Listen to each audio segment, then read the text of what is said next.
करने में असमर्थ था। उसने खुद को गलती करने से रोकने के लिए अपने सपने में प्रवेश ना करने का फैसला किया। इसीलिए उसे ऐसा लग रहा था कि वो सिर्फ मसल तक ही पहुंच सकते हैं सच जानने के लिए। मसल महर्षि विद्यालय में शिरीन के भविष्य की योजना के बारे में उसके साथ गहन चर्चा कर रहा था। उसे इस चर्चा से जो चाहिए था वो पहले ही मिल चुका था। इसने सुना है कि महर्षि विद्यालय में भोजन बहुत ही ज्यादा अच्छा मिलता है, इसीलिए उसने शिरीन से उसके लिए भोजन लाने का अनुरोध किया। ये इस मसल के लिए सबसे रोमांचक विषय था, लेकिन अभी अचानक ही सो गया था।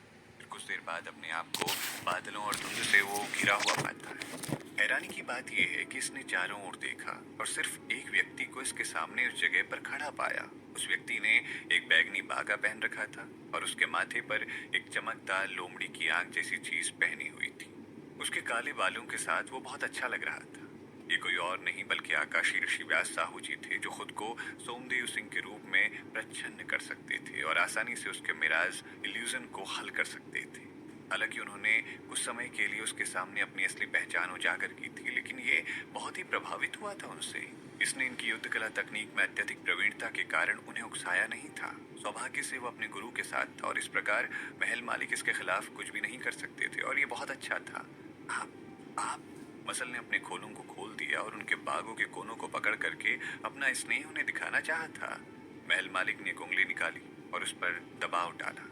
मेरे जाने के बाद आपने जंगल में क्या क्या अनुभव किया था? आइए उन चीजों को याद करते हैं। एक रहस्यमयी 7 रंग का प्रकाश उनकी उंगलियों से उभरा और इस लहर के बाद मसल शील लहर से पूरी तरह से घिर गया था। इसीलिए चक्कर आने के साथ मसल अपनी यादाश्त में गिर गया था और ये भयावह रूप से उस समय को दोबारा जी रहा था।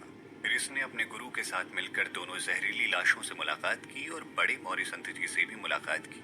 ये ऐसा था जैसे यह हर घटना को दोबारा से अनुभव कर रहा हो। ये एक अच्छी यादाश्त नहीं थी और ना कि कुछ ऐसा जो मसल दोबारा याद करना चाहता था। इसीलिए उसका खोल बहुत पसीने से भर गया था।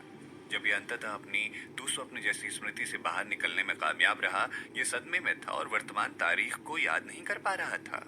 एक झुर्री के साथ ही आकाशी ऋषि व्यास साहू जी की उंगली हल्की ढीली हो गई और उसने उन्हें उत्सुकता से देखा।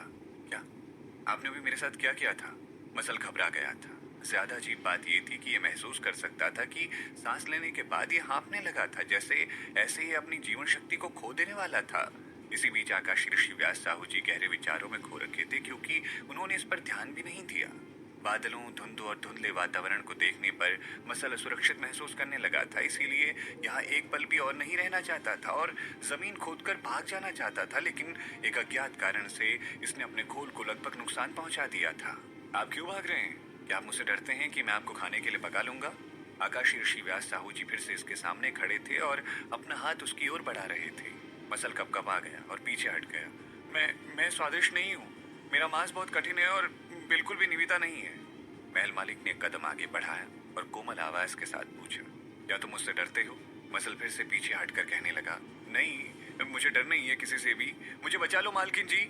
इसे महसूस हुआ कि आकाशी ऋषि व्यास साहू जी उसे पकाना चाहते थे। महल मालिक ने अपनी कलाई को फुलाया और उनकी हथेली पर अचानक एक लाल रंग का फल दिखाई दिया। शाबाश, ये फल तुम्हारे लिए एक पुरस्कार है।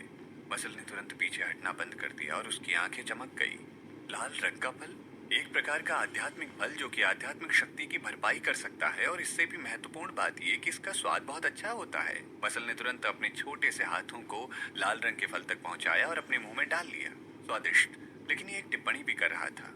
आकाशी ऋषि व्यास साहू जी, ये फल केवल 90% पका हुआ है और इस प्रकार हमें इसे 10 दिनों तक पकने देना चाहिए था। भले इसका औषधि प्रभाव थोड़ा कमजोर हो जाएगा, लेकिन स्वाद सबसे अच्छा तभी लगता है। बहुत प्यारा।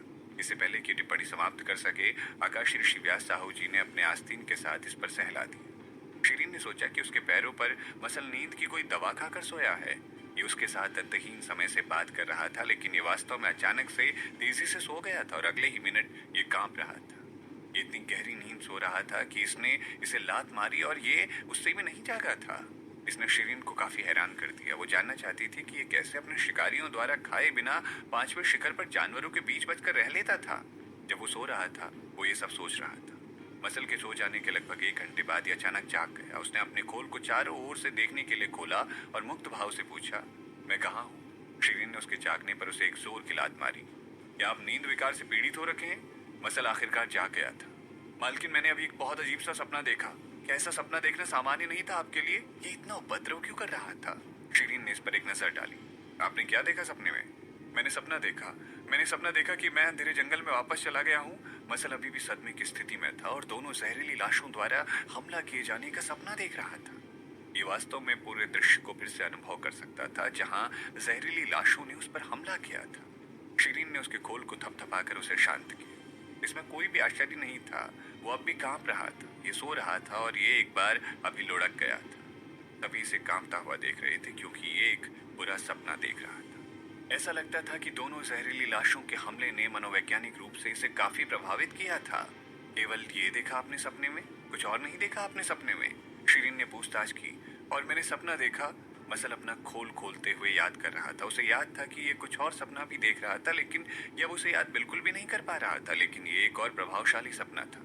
मालकिन, और मैंने सपना देखा कि मैंने एक लाल रंग का फल खाया जो वास्तव में काफी मीठा था। वो चबा रहा था जैसे कि वो अभी भी उस फल के स्वादिष्ट स्वाद को याद कर रहा हो। शिरीन हैरान थी। वो हंसते हुए उसे डांटने से खुद को रोक नहीं पाई। क्या औरतों जैसी हरकत कर रहे हो?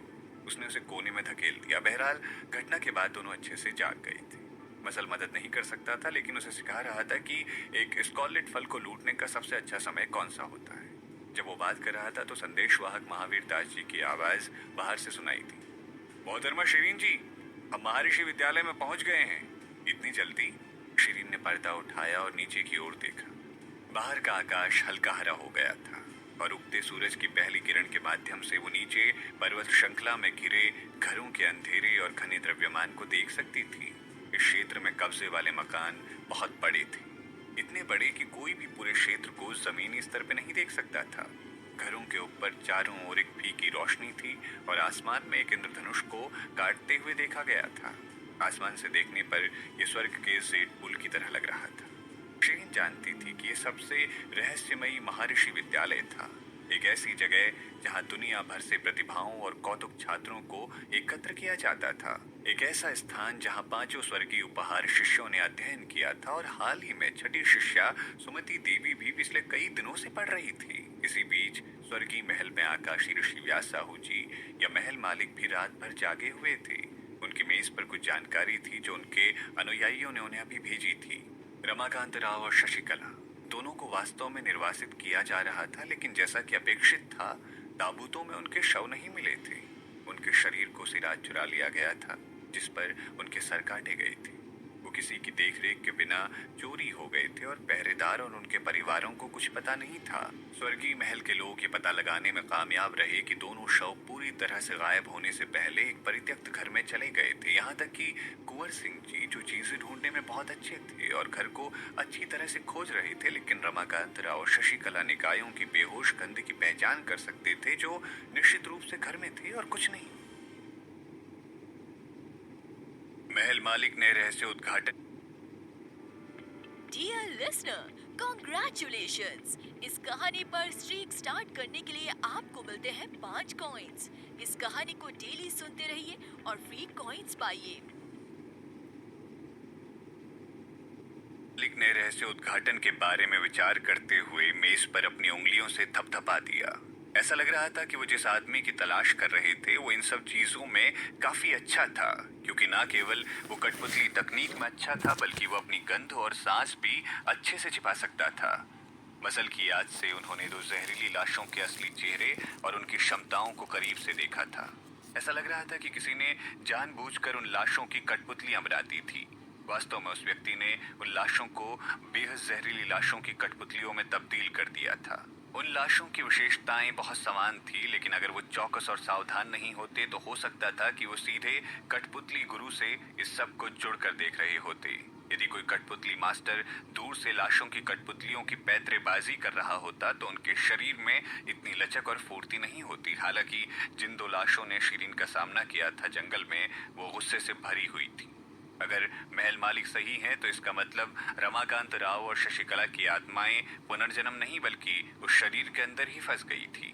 जैसा कि उनके शरीर को जहरीली लाशों में बदल दिया गया था, उनकी आत्माओं को भी उनकी लाशों में बंद कर दिया गया था।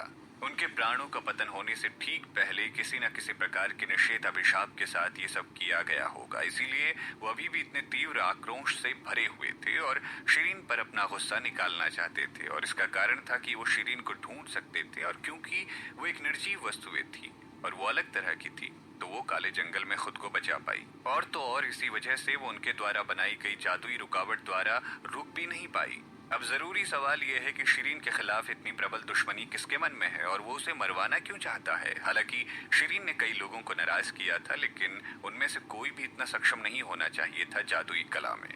या ये किसी की फंसाने की कोई साजिश तो नहीं थी, या किसी ने शिरीन को नुकसान पहुंचाने का इरादा कर लिया था, क्योंकि वो इसका इल्जाम किसी दूसरे पर थोपना चाहता था।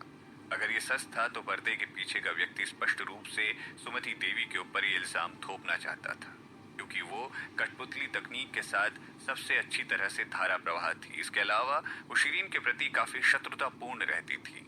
जब आकाशी ऋषि व्यास साहू जी ने जहरीली लाशों के बारे में सुना तो उन्हें भी सबसे पहले सुमति देवी पर ही शक हुआ। यदि वो मसल की याददाश्त के माध्यम से स्पष्ट रूप से खुद नहीं देखते तो सुमति देवी के साथ अन्याय के रूप में पेश आ सकते थे। लेकिन क्या वास्तव में सुमति देवी के पीछे छुप के पर्दे के पीछे कोई और व्यक्ति है जो उनका इस्तेमाल कर रहा है? महल मालिक ने अपनी आंखें मूंद ली और किसी तरह महसूस किया कि किसी ने उनके चारों ओर जाल बुन दिया है, जिससे वो खुद उसमें कूदना चाहता है। शायद उस व्यक्ति के प्राथमिक लक्ष्य वही हैं। बहुत खूब, वो आखिरकार अपने जीवन की अकेली शिकायत को दूर कर सकते थे कि उनका जीवन बहुत सुस्त सा हो चुका है और अब इसमें एक दुश्मन का होना अच्छा होगा। पुराने दर्पण को फिर से प्रकाश में लाया गया और कुंवर सिंह ने उन्हें बताया, भगवान जी, हमने मोहतरमा शिरीन जी को महर्षि विद्यालय में भेज दिया है और उम्मीद के मुताबिक उन पुराने बूढ़ों ने उसे स्वीकार नहीं करना चाहा था। मेरे पास उन्हें मजबूर करने के अलावा कोई विकल्प नहीं था। उन्हें आपका फरमान भी दिखाया मैंने, लेकिन क्या? सुरा सिंह बहुत जिद्दी है, वो ये मानने के लिए तैयार ही नहीं है। मैंने उसके मना करने पर समझाते हुए आपका फरमान सुनाया, लेकिन वो सोच रहे थे कि महर्षि विद्यालय के नाम को कलंकित करने से रोकने के लिए वो ऐसे किसी भी बेकार अनौपचारिक छात्र को कभी स्वीकार नहीं करेंगे। उन्होंने ये भी कहा कि मोहतरमा शिरीन जी स्पष्ट रूप से यहाँ के लिए बनी ही नहीं है। उनकी आवश्यकता के अनुसार और इस प्रकार भले ही वो प्रभु के फरमान के अनुसार स्वीकार कर ली जाएं, वो केवल एक पर्यवेक्षक ही बन सकती हैं और आधिकारिक छात्र तो बिल्कुल नहीं। बाद में उन्होंने कहा कि वो उन्हें 6 महीने की एक अवलोकन अवधि देंगे और यदि वो भी आवश्यक मानक तक नहीं पहुंच पाई तो वो उन्हें बाहर निकाल देंगे। जब तक आप महर्षि विद्यालय के अध्यक्ष के रूप में उनका पद नहीं छीन लेते हैं, तब तक वो उनके साथ बेकार व्यवहार ही करेंगे जब तक कि वो यहाँ रहेंगी। कुंवर सिंह बहुत ज्यादा गुस्से में लग रहा था। वो सुरा सिंह द्वारा शर्मिंदा किए गए थे और शायद नाराज भी थे उसकी बातों से। महल मालिक गुस्से में होने के बजाय हंसते हुए कहते हैं, सुरा सिंह हमेशा से ही ऐसे रहे हैं। यदि आप उन्हें सुमति देवी जैसी छात्र देते हैं तो वो शायद आपको भोजन के लिए आमंत्रित करेंगे। कुंवर सिंह ने गुस्सा करते हुए कहा, अरे नहीं, मुझे नहीं लगता कि मैं सुरा सिंह जैसे पुराने बूढ़ों का सामना करते हुए खाना खा सकता हूँ। लेकिन मैं इस बात से इनकार नहीं कर सकता हूँ कि वो सुमति देवी के आने के बाद से काफी खुश हैं, क्योंकि उन्होंने कहा है कि वो चीजें समझने में बहुत अच्छी हैं। उनकी अच्छी नींव और उच्च संभावनाएं हैं। वो महर्षि विद्यालय में प्रवेश करने के कुछ दिनों के भीतर ही पहले से प्रमुख शिष्या के रूप में आ गई है। महल मालिक को बिल्कुल आश्चर्य नहीं हुआ। अगर वो अपनी क्षमताओं से चमक नहीं पाती तो वो एक स्वर्गीय रूप से प्रतिभाशाली शिष्या नहीं हो सकती थी। कुंवर सिंह ने आगे कहा, फिर मोहतरमा शिरीन जी सब में बिल्कुल सुमति देवी के विपरीत होंगी। महल मालिक एक पल के लिए चुप रहे। शिरीन ने कैसा जवाब दिया उन सबको? उनकी तरफ से कोई प्रतिक्रिया नहीं आई। ये महिला खुद को शांत करने में बहुत ज्यादा अच्छी है। सुरा सिंह शायद उसे शर्मिंदा करना चाहते थे या उसे शर्मिंदा करके खुद ब खुद उसे इस जगह को छोड़ देने पर मजबूर कर देना चाहते थे, लेकिन उनकी तरफ से कोई खास प्रतिक्रिया आई ही नहीं। वो हद से ज्यादा शांत थी। उनका चेहरा लाल नहीं हुआ और ना ही उनका दिल तेजी से धड़क रहा था। उन्होंने सुरा सिंह को सिर्फ एक वाक्य के साथ जवाब दिया जिसने उन्हें लगभग परेशान कर दिया था। वो क्या वाक्य था? महल मालिक की दिलचस्पी बहुत ज्यादा थी। उन्होंने कहा, वो साक्षात प्रभु जी द्वारा भेजी गई है। आपने सुरा सिंह का चेहरा नहीं देखा, वो गंभीर रूप से चिड़चिड़े लग रहे थे। महल मालिक मदद नहीं कर सके और जोर से हंस पड़े थे। छोटू, शिरीन वास्तव में दूसरों को गुस्सा दिलाने में बेहतर होती जा रही है। भगवान जी, मुझे डर है कि सुरा सिंह मोहतरमा शिरीन जी के खिलाफ गुस्से में साजिशें करेंगे। जैसा कि सुरा सिंह ने कहा था कि एक पर्यवेक्षक को क्रूर प्रशिक्षण में भाग लेने की आवश्यकता होती है जो खतरनाक जीवन के लिए खतरा बन सकते हैं, और वो कोई जिम्मेदारी नहीं लेने वाले हैं। अगर वो मर जाती है तो वो नहीं मरेगी, तुम चिंता मत करो। सुरा सिंह को अफसोस होगा अगर वो ऐसा होने देता है तो। महल मालिक ने मुस्कुराते हुए कहा, भगवान जी, आपने क्या कहा? कुंवर सिंह ने स्पष्ट रूप से उनकी बात नहीं सुनी थी। मैंने कहा आप वापस आ सकते हैं। कुंवर सिंह हैरान था। एक पथरीली पहाड़ी पर मातम घुटने की ऊंचाई और आकार और प्रकार में अनियमितता के साथ पत्थर थे। वीरान जगह पर लकड़ी के टुकड़े बिखरे पड़े थे। शिरीन जी, अब से ये जगह है जहां पर आप आराम कर सकती हैं, रास्ते का नेतृत्व करने वाले लड़के ने शिरीन से कहा। शिरीन पास की इमारतों को देखते हुए भौचक्की रह गई थी और पीछे मुड़कर देखा कि वो कहाँ रहने वाली है। क्या आपको यकीन है कि आप सही जगह लाए हैं मुझे? ये स्थान किसी को भी कैसे समायोजित कर सकता है? हमारे राष्ट्रपति सुराजी ने कहा है कि हमारे पास महर्षि विद्यालय में सीमित कमरे हैं और वो केवल आधिकारिक छात्रों के लिए तैयार किए गए हैं। इसीलिए पर्यवेक्षकों को अपने घर का निर्माण खुद करना चाहिए। शिरीन जी, हमारे राष्ट्रपति इतने दयालु हैं कि घर के रूप में आपके पास कम से कम ये एक टुकड़ा तो है ना, इससे संतुष्ट रहें। आपको पता होना चाहिए कि हमारे महर्षि विद्यालय की जमीन बहुत कीमती है, इसीलिए हम कोई भी हिस्सा बर्बाद नहीं कर सकते हैं, एक और लड़के ने कहा। दोनों लड़कों के युवा चेहरे अपने तिरस्कार को छिपा नहीं सके और वो बात खत्म करते ही चले गए। दूर से वो अब भी उनकी बातचीत सुन सकती थी। एक अनौपचारिक छात्र एक सुंदर कमरे में कैसे रहना चाह सकती है? क्या वो सोचती है कि वो यहाँ भीमपुर राज्य में आई है? ये सही है, मुझे अनौपचारिक छात्रों से नफरत है। दोनों बच्चे धीरे धीरे आगे बढ़ते चले गए और फिर तेजी से गायब हो गए। मसल इतना उग्र था कि वो अपने क्रोध को दबा नहीं सकता था। मालकिन, क्या मैं उन्हें अपने क्रोध भ्रम में प्रवेश करने दूं? मैं तिरस्कृत होने के लिए उन सभी का उपभोग करना चाहता हूँ। मुफा ने भी अपनी आंखों से उग्र भाव बना दिए। वो हद से ज्यादा उग्र हो रखा था। शिरीन ने मसल को खोलकर थोड़ा जोर डाल दिया। मत करो। यहाँ उपस्थित लड़कों के अलावा अन्य सभी के पास न्यूनतम आध्यात्मिक स्तर 7 है। क्या आप सुनिश्चित हैं कि आप उन्हें अपने मिराज भ्रम में डाल सकते हैं? मैं बिना कोशिश किए कैसे जानूंगा? मसल को यकीन नहीं हुआ। इसके बारे में भूल जाओ, बस ये सुनिश्चित करो कि वो आपके मिराज इल्यूजन से बचे नहीं और आपको भूनकर खा ना ले। शिरीन ने इसे बोलना जारी रखने से रोक दिया। मालकिन, मुझे लगता है कि आप खुद को तुच्छ समझकर दूसरों को आपका फायदा उठाने के लिए प्रेरित कर रही हैं, मसल ने शिकायत की। शिरीन ने अपने होठों को शुद्ध किया। मसल, क्या आप जानते हैं कि हम केवल एक बाजी मारकर एक सांप को मार सकते हैं? हमें मूर्ख नहीं होना चाहिए। मुझे यकीन है कि उन्हें मेरे साथ बुरा व्यवहार करने का पछतावा होगा, वो भी बहुत जल्द ही। मसल अपनी मालकिन की तरफ। Dear listener, congratulations! इस कहानी पर स्ट्रीक स्टार्ट करने के लिए आपको मिलते हैं 5 कॉइन्स। इस कहानी को डेली सुनते रहिए और फ्री कॉइन्स पाइए। मसल अपनी मालकिन की तरफ अपना शील खोलकर देख रहा था। शिरीन के दृढ़ और जिद्दी चेहरे को देखते हुए उसने अचानक राहत सी महसूस की। वो अच्छी तरह से जानता था कि उसकी मालकिन एक कठिन व्यक्ति थी और उन्होंने कभी किसी को निराश नहीं किया था। मालकिन, मैं आपको बिल्कुल भी तंग होता नहीं देखना चाहता हूँ, शिरीन ने उदासीनता से कहा। मसल, अगर आप चाहते हैं कि लोग आपका सम्मान करें तो आपको इसे अपनी ताकत और अपने हुनर के साथ साबित करना होगा। दुनिया बहुत निर्दयी हो चुकी है और यहाँ केवल सबसे योग्य ही जीवित रह सकते हैं। इसीलिए यदि आप इस दुनिया में जीवित रहना चाहते हैं तो आपको बहुत मजबूत होना होगा। जब आप वास्तव में मजबूत हो जाते हैं तो लोग आपका सम्मान करते हैं और आपको नीचे देखने की हिम्मत कभी नहीं करते हैं। शिरीन का सपना था कि वो एक दिन इस दुनिया में सबसे ऊपर पहुंचना चाहती थी, जहां हर कोई उसकी तारीफ करे और कोई भी उसे नियंत्रित करने और निर्देश देने में सक्षम नहीं होगा। उसने अचानक अपने हाथों से ताली बजाई और कहा, ठीक है, बकवास करना बंद करो, हमें अब काम करना शुरू कर देना चाहिए। जब वो एक हत्यारी थी तो उसे जंगल में जीवित रहने के बहुत से कड़े तरीकों से प्रशिक्षित किया गया था, इसीलिए उसके लिए एक साधारण घर बनाना काफी ज्यादा आसान था। दुर्भाग्य से महल मालिक ने अपनी मर्जी से उसके द्वारा बनाए गए तंबू को जब्त कर लिया था, अन्यथा वो इसे सीधे यहाँ एक तंबू को स्थापित कर सकती थी। मसल ने चारों ओर बिखरे पत्थरों को देखा और कहा, मालकिन, हमें इसे किस हिसाब से बनाना होगा? एक हथेली से प्रहार करने के साथ ही शिरीन ने एक पत्थर को बीच में काट दिया। वो अनियमित पत्थरों को नियमित आकार में बदल रही थी ताकि वो उनका इस्तेमाल घर बनाने के लिए कर सके। मसल समझ गया था कि अब उसे क्या करना है, तो वो उन पत्थरों को संभालने में बहुत अच्छा था। उसने अपनी आध्यात्मिक शक्ति को बढ़ाया और छोटी चट्टानों से विशाल चट्टानों को अलग करने के लिए तुरंत जमीन पर कुछ बार ये कूद गया। फिर मसल ने अपने खोल के हिस्से को खड़ा कर दिया और उन चट्टानों के माध्यम से तेजी से उन्हें आकार में लाना शुरू कर दिया।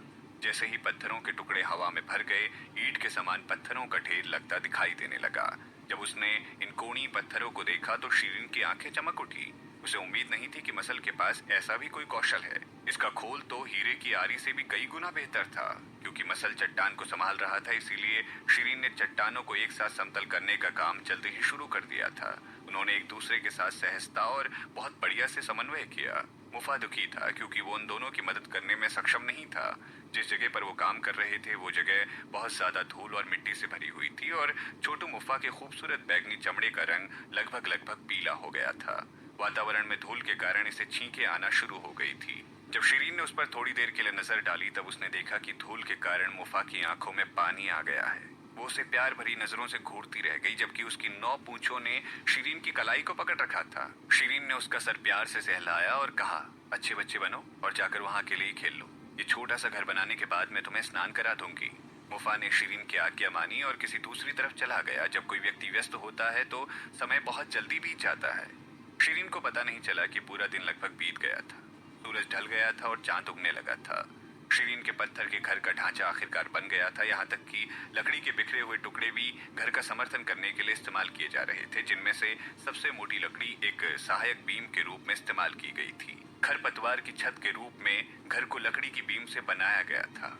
लकड़ियों को काट कर और बांध कर इस छत को तैयार किया गया था। जब शिरीन काम में व्यस्त थी तब महर्षि विद्यालय के कुछ छात्र जो उसके पास से गुजर रहे थे वो उसके कामों को देख रहे थे। कुछ लोगों ने उसे नजरअंदाज किया था, बल्कि बाकी अन्य लोगों ने उसकी आलोचना करनी शुरू कर दी थी, लेकिन उनमें से कोई भी उसकी मदद नहीं करना चाहता था।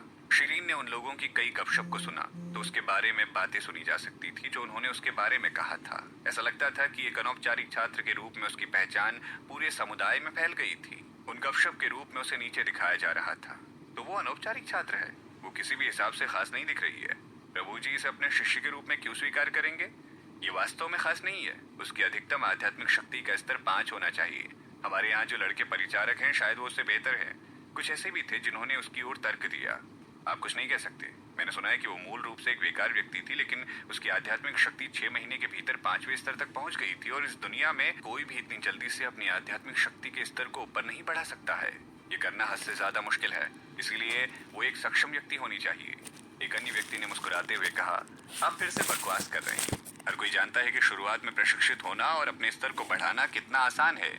इसके अलावा उन्होंने सपने में भगवान जी द्वारा सहायता प्राप्त की है, इसीलिए उनके लिए 5वें स्तरों को समतल करना उनके लिए ज्यादा अजीब नहीं है। 6 महीने भी बहुत होते हैं ऐसे व्यक्ति के लिए। हमारे संबंध में बात करें तो हमारी आध्यात्मिक शक्ति 6 स्तर की है और उससे अधिक ही थी जब हम पैदा हुए थे। हाँ, लेकिन हाल ही में उनकी बहुत सारी रोमांच की कहानियां सामने आई हैं। मौर्य कबीले के अधिपति उनकी देखभाल करते हैं और उनका पीछा भी किया था उन्होंने। या बड़े मौर्य संत जी ने उन्हें कोई खास दवाई दी थी जो उनके विकास की गति को बढ़ा सके? मैंने सुना है कि वो केवल 2 स्तर की आध्यात्मिक शक्ति पर थी जब वो पहले बड़े मौर्य संत जी द्वारा पीछा की गई थी। ये भी हो सकता है। आखिरकार बड़े मौर्य संत जी के पास बहुत सी विभिन्न अनूठी दवाइयां हैं। ऐसा लगता है कि वो सिर्फ भाग्यशाली है। यदि हम उसके जितने भाग्यशाली होते तो हमारी आध्यात्मिक शक्तियां संभवतः 9वें स्तर पर होती। हाँ, वो इस सब के बाद काफी भाग्यशाली प्रतीत होती है। ये सभी छात्र बड़बोले और गुलजार थे। हर कोई सहज रूप से अनौपचारिक छात्रों से नफरत करता था। इसीलिए जब उन्होंने शिरीन की वर्तमान दयनीय स्थिति को देखा तो उनमें से कई खुश हुए और उन्हें लगा कि ये उसके लिए बिल्कुल सही सजा है। उनकी चर्चा और आलोचना की आवाज ज्यादा ऊंची तो नहीं थी और वो बहुत दूर भी खड़े थे, लेकिन शिरीन अभी भी उन्हें सुन सकती थी। उसने सिर्फ उन निजी चर्चाओं और मौखिक हमलों की अनदेखी की थी। जैसा कि आप समझते हैं कि चीजें बदतर हो सकती हैं, वो अब चुप रहेगी और बाद में कार्यों के माध्यम से उन्हें अपनी क्षमता समझाएगी। जब वो दूर से उसकी आलोचना कर रहे थे उसने अपना घर बनाया और उनकी अनदेखी की। अपनी वर्तमान इमारत की गति के साथ वो लगभग 2 घंटे बाद कार्य को समाप्त कर सकती थी और आज रात तक उसका आश्रय तैयार हो जाएगा। यहाँ मौसम अजीब था क्योंकि दिन में आमतौर पर यहाँ धूप रहती थी, लेकिन आधी रात को बारिश हो जाती थी। इसके अलावा तापमान दिन के दौरान लगभग 20 डिग्री सेल्सियस से घटकर लगभग 1 डिग्री सेल्सियस या रात में 0 डिग्री सेल्सियस से भी नीचे चला जाता था। शिरीन उन गपशप करने वालों के साथ बहस नहीं करना चाहती थी, लेकिन उसे उम्मीद थी कि कोई ना कोई उसे उत्तेजित करेगा। ओह, इसलिए आप खुद एक घर बना रहे हैं? यौवन का अनुभव करने वाले एक लड़के की कर्कश आवाज सुनी गई। शिरीन ने अपना सर उठाया और एक किशोर उसके सामने खड़ा दिखाई दिया। वो लगभग उसी की उम्र का था, लगभग 13 साल का, और एक बहुत ही सुंदर बच्चा था। उसकी बड़ी आंखें और दोहरी पलकें थी, लेकिन उसकी 2 उभरी हुई भौं से पता चलता था कि वो किसी के साथ छेड़छाड़ करने वालों में से नहीं था। शिरीन ने उसे अनदेखा किया और घर में चलते समय एक बड़ा पत्थर ले लिया। अरे, मैं तुमसे बातें कर रहा हूँ। क्या तुमने मेरी बातें नहीं सुनी? क्या तुम बहरी हो? किशोर ने आक्रामक तरीके से उसका रास्ता रोक लिया। शिरीन अभी उससे पंगा लेने के लिए आलसी महसूस कर रही थी, लेकिन इसका मतलब ये नहीं था कि वो तंग होना चाहती थी। इसीलिए वो ऐसे व्यक्ति के साथ व्यवहार करते समय विनम्र नहीं हो सकती थी जो जानबूझकर परेशानी की तलाश में हो। आपकी आंखें हैं और आप देख नहीं सकते? क्या आप अंधे हैं? एक त्वरित आंदोलन के साथ शिरीन आसानी से उसके पास से गुजर गई और किशोरी को इसका एहसास होने से पहले वो घर में प्रवेश कर चुकी थी। किशोरी पूरी तरह से हैरान थी। वो प्रवीण भी था, लेकिन उसे विश्वास नहीं हो रहा था कि वो उसके पास से कैसे गुजर गई थी। उसने पहले से ही उसका रास्ता पूरी तरह से बंद कर रखा था। जब वो हैरान हो गया तब उसने देखा कि उसके आसपास भी कई सारे लोग उस पर छींटाकाशी कर रहे थे, जिससे वो काफी ज्यादा परिचित था। उसे काफी शर्म सी महसूस हो रही थी और उसने तुरंत ही शिरीन के रास्ते को रोक दिया। जब उसने देखा कि वो फिर से घर से बाहर आ रही है तो वो बोला, आप तो अपनी हद और औकात दोनों से ज्यादा घमंडी हैं। क्या आपको पता नहीं है कि यहाँ अनौपचारिक शिष्यों के साथ कैसा बर्ताव करना होता है? क्या आप जानती भी हैं कि मुझे अनौपचारिक छात्रों से बहुत ज्यादा, हद से भी ज्यादा नफरत है? शिरीन ने उसको अपने कंधे से धक्का दिया और उदासी से जवाब दिया, ठीक है, आप